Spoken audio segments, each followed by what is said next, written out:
당뇨 전 단계 무시했다가 평생 합병증으로 고생하게 됐어요. 당뇨는 혈당을 조절하는 인슐린의 분비량이 부족하거나 정상적인 기능이 이루어지지 않는 등의 질환으로 혈중 포도당 농도가 높은 것이 특징이다.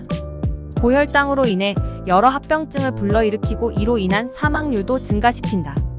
이런 당뇨병이 발병하기 바로 직전이라는 것을 알려주는 신호가 있다.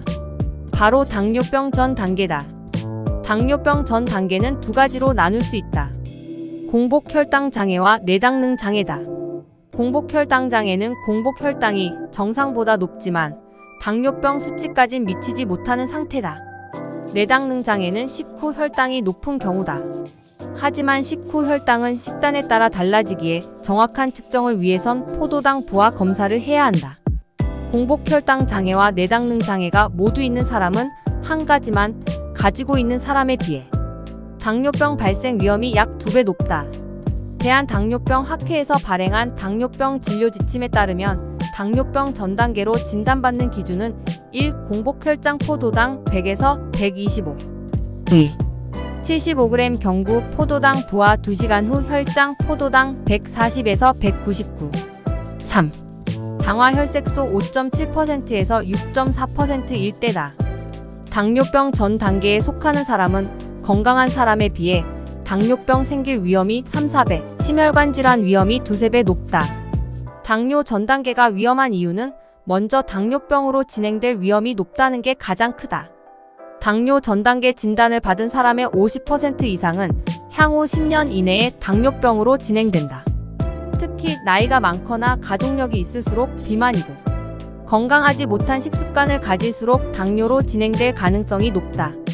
두 번째는 당뇨 합병증의 발생 위험이 증가한다는 것이다. 당뇨 전 단계에서도 이미 합병증이 발생할 가능성이 있기 때문이다. 심장마비, 뇌졸중 등의 심혈관 질환이나 신장질환, 백내장, 녹내장, 신경병증 등의 위험이 있다. 그렇다면 당뇨병에 접어들지 않고 당뇨병 전 단계에서 정상으로 내려오는 길은 없는 것일까? 당뇨병 전 단계로 진단받으면 운동, 식사, 혈당 체크, 혈당약 복용 여부의 결정 등 생활 전반에 변화를 주지 않으면 안 된다. 전방위적으로 삶에 비상을 걸지 않으면 당뇨병으로의 진행을 막기 힘들다. 특히 음식 섭취 측면에서도 결단이 필요하다.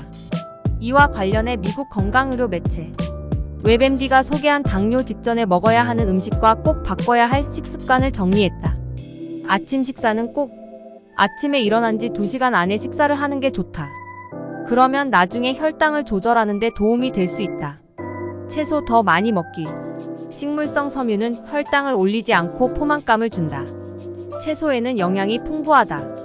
다만 염분 성분이 적게 들어있는 채소를 선택해야 한다.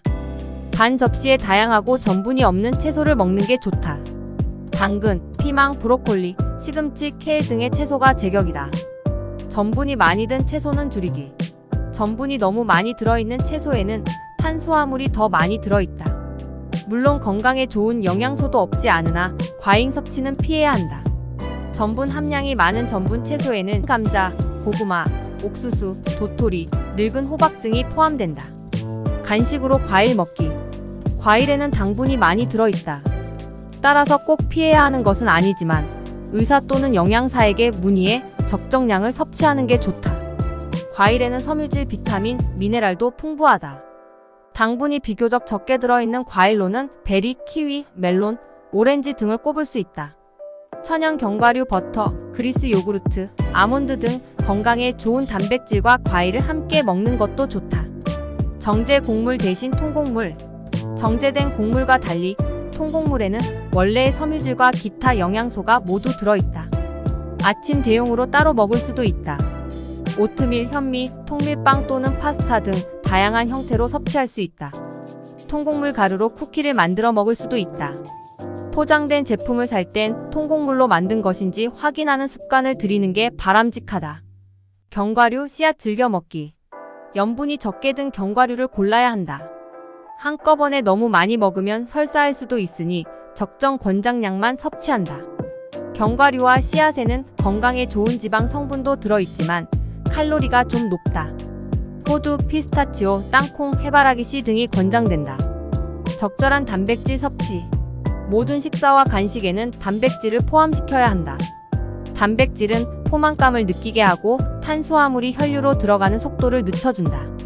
혈당을 일정하게 유지하려면 생선, 해산물, 콩, 렌틸콩 등 식물성 단백질, 달걀, 저지방, 유제품, 살코기 등을 적당량 섭취해야 한다. 단 음료 절제. 달콤한 맛을 내는 음료는 혈당을 치솟게 한다. 단 음료는 소화 과정을 늦춰주는 섬유질과 단백질 등 영양소와 함께 제공되지 않는다. 의사로부터 당뇨병 전 단계라며 경고를 받은 사람은 당분이 흠뻑 들어있는 100%, 과일 주스, 소다수, 설탕을 탄 커피 등을 피해야 한다. 에너지 음료, 스포츠 음료, 알코올 음료에 술을 섞은 칵테일, 레모네이드, 달콤한 차도 마찬가지다. 인공 감미료 섭취 여부에 대해선 담당 의사에게 물어보는 게 좋다. 설탕 섭취량 제한. 영양 성분표를 읽으면 포장식품, 음료에 첨가된 설탕의 양을 확인할 수 있다. 쿠키, 사탕, 케이크 등 가공식품에는 설탕이 많이 첨가된다. 설탕을 첨가해 맛을 낸 오트밀, 케첩, 젤리에도 들어있으니 주의해야 한다. 건강한 식단 유지. 특정 식단을 찾고 있다면 지중해식 식단 또는 식물성, 채식주의 또는 완전 채식 식단이 도움이 될 수 있다. 당뇨병 전 단계는 자각 증상이 거의 없기 때문에 정기적인 검진을 통해 조기에 발견하는 것이 중요하다. 30세 이상 성인은 3년마다 당뇨병 검진을 받는 것이 좋다. 당뇨병 위험 요소가 있는 경우 더 자주 검진을 받아야 할 수도 있다. 조기 관리를 통해 당뇨병을 예방하거나 지연시킬 수 있으니 정기적인 검진을 통해 당뇨 전 단계를 조기에 발견하고 적절한 관리를 하는 것이 중요하다.